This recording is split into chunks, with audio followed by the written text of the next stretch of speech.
Olá, seja muito bem-vindo a mais uma aula do TCC na prática aplicado ao tratamento do TDAH. Se você está gostando desse módulo, me conta aí nos comentários se está fazendo sentido para você, se até aqui as aulas que você assistiu, você já aplicou alguma coisa, já fez a diferença na sua intervenção clínica, tá bom? Quero saber aí de você. Bom, vamos agora falar um pouco sobre a questão da medicação, tá? Então, eu não vou aprofundar, é claro, porque nosso objetivo aqui não é a gente ter uma teoria aí sobre medicação, mas é a gente conhecer um pouco sobre os fármacos, uma vez que no tratamento do TDAH ele é muito importante para vários casos, tá? Então, eu vou compartilhar aqui com vocês mais uma vez, né, a nossa tela aqui de slides para esse acompanhamento ficar mais didático, para ficar melhor aí para vocês. Então, a farmacologia, né, ela é um tratamento sim de escolha para o TDAH. Por que que esse tratamento ele é muito importante? Uma vez que a gente falou já sobre a questão da fisiologia do TDAH, uma vez que nós já falamos que o TDAH é um transtorno neurobiológico, a gente vai entender que tem uma química, né? Tem um cérebro aí que funciona com essa química, com alguns neurotransmissores, com todo esse processo químico para que o TDAH, né, ele tenha aí essas disfunções, porque a gente viu lá na fisiologia que vai ter algumas coisas que vão estar em baixa, outras vão estar desreguladas, e a medicação ela entra nesse papel de regular essa química, de alinhar isso daí, né, de suprir aquilo que está baixo e estimular, né, o TDAH. Então, por isso, ela é sim, né, abordada no tratamento, e muitas vezes a gente vai fazer o tratamento combinado entre a terapia e a farmacologia.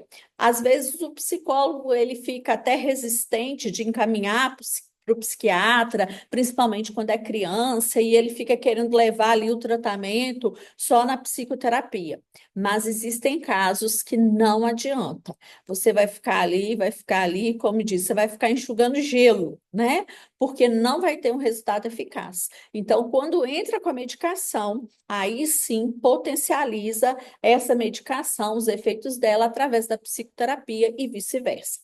Então, hoje é utilizado, né, essa medicação nos casos moderados a grave.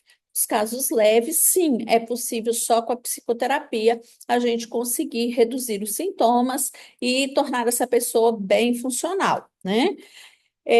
Então, esse tipo de medicação, ela vai, a área que ela vai atuar principalmente é no sistema dopaminérgico e noradrenalinérgico. Drenanérgico. Nomezinho difícil, tá? E isso ajuda a melhorar o funcionamento executivo e o comportamento. Então, a gente tem medicação que é psicoestimulante e medicação que não é estimulante. Vamos conhecer um pouquinho sobre elas. Então, as farmacologias psicoestimulantes, elas estão dentro dessa questão do metilfenidato, tá? É o princípio ativo metilfenidato, que pode vir aí como Ritalina, Concerta, né? Aqui acho que ficou digitado errado, tá, gente? Ritalina e Concerta, Vevance não. Ele vai inibir ela é um inibidor da recaptação de dopamina e noradrenalina. Então, ele tem uma formulação que é de curta duração, tem fórmulas que é de média e de longa duração.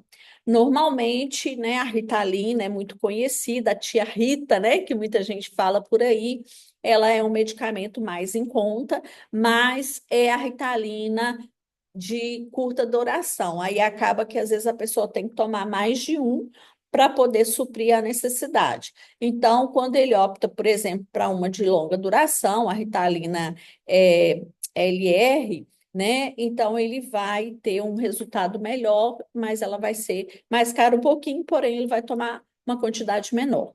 Bom, alguns efeitos colaterais. Gente, toda medicação ela tem efeito colateral. Até uma dipirona que você toma, ela vai ter efeito colateral.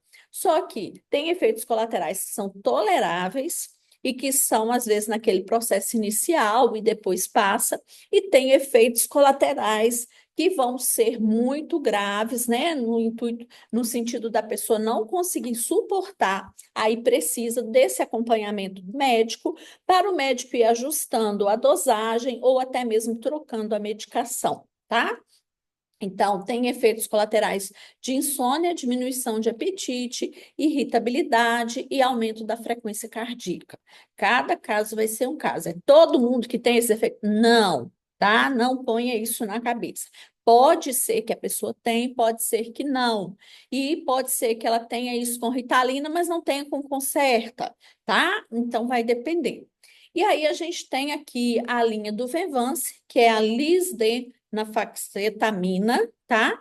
Ela é da família aí da destroafectamina, com liberação prolongada. Então, muita gente, às vezes, quando o médico passa um Revance, ele chega no consultório falando que achou muito caro o Revance, que é um remédio muito caro. Mas ele é um remédio de uma linha, né? De liberação prolongada. Então, a quantidade que ele vai tomar vai ser menor do que no caso se ele tomar a Ritalina.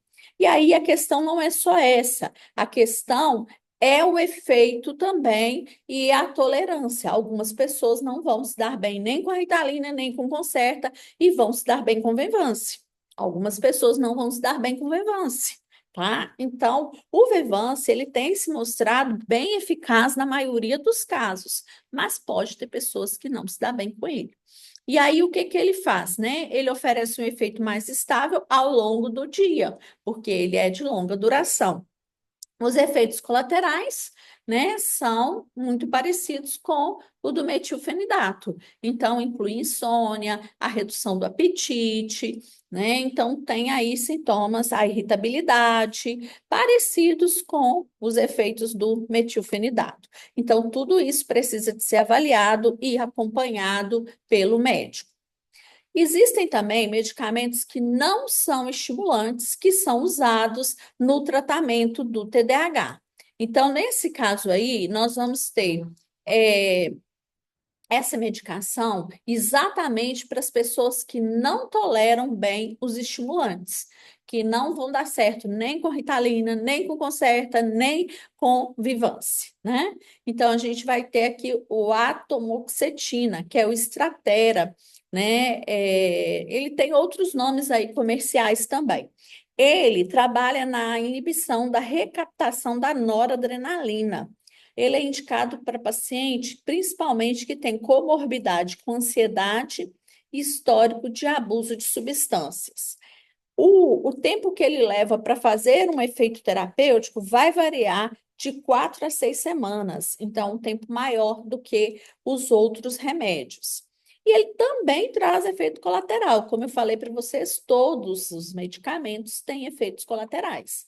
Então, pode ser que a pessoa tenha fadiga, que ela tenha boca seca, tontura, alterações gastrointestinais, mas, como eu disse, ela pode passar, né? Pode ser tolerável ou às vezes vai precisar de trocar o medicamento. Guanfacina e a clonidina são antagonistas, remédios antagonistas, alfa-2, eles são androgênicos, eles modulam a atividade do córtex pré-frontal. Então, eles ajudam nessa questão das falhas, principalmente no planejamento, organização. Eles são mais usados em crianças e adolescentes, tá? Principalmente nos casos com hiperatividade severa. Os efeitos colaterais, sonolência, hipotensão e fadiga, ok? Então, gente, a escolha desse tratamento medicamentoso, na verdade, ela não cabe a nós, e sim ao nosso colega médico, psiquiatra, ou até mesmo neuro, né, que acompanhe esse caso. Então, ele depende também da idade do paciente, se tem comorbidade ou não, e da resposta que a pessoa vai ter com essa medicação. Aí muita gente fala assim: nossa, parece que o médico está testando a medicação, que ele não sabe qual medicação passar e fica, põe uma, tira, põe outra. Não é que o médico não sabe. É porque eles vão optar sempre para primeira escolha, né? Para medicação de primeira escolha, para aquela idade, para aqueles tipos de comorbidades ou não. E aí, se a resposta individual não é boa, ele precisa tentar outras medicações, outras opções. Porque lembra que, mesmo sendo o mesmo transtorno, a pessoa tendo os mesmos sintomas, ela é um ser único e individual. Então, a medicação pode não funcionar no organismo dela como funciona para os outros. E aí, por isso, ela vai precisar desse acompanhamento médico e também, estando em psicoterapia, o próprio psicólogo vai observando e ajudando ela a se observar para verificar, né, esses efeitos da medicação e poder levar isso para o médico, para que o médico avalie, ajuste a dosagem, vai monitorando esses efeitos colaterais, né, para ver a eficácia do tratamento. Então, é muito importante a medicação e principalmente combinada com a TCC.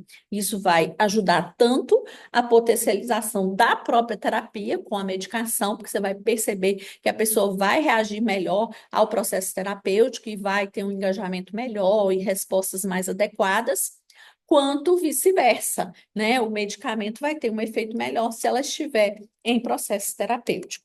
Espero que essa aula tenha, né, te ajudado aí a compreender um pouquinho sobre a medicação. Como eu disse, não é objetivo nosso aqui uma aula de farmacologia, longe disso, né? É mesmo esclarecer para vocês um pouquinho sobre isso, para que vocês observem, comecem a compreender o seu paciente que está em uso de medicação ou aquele que não está e tem necessidade, tá?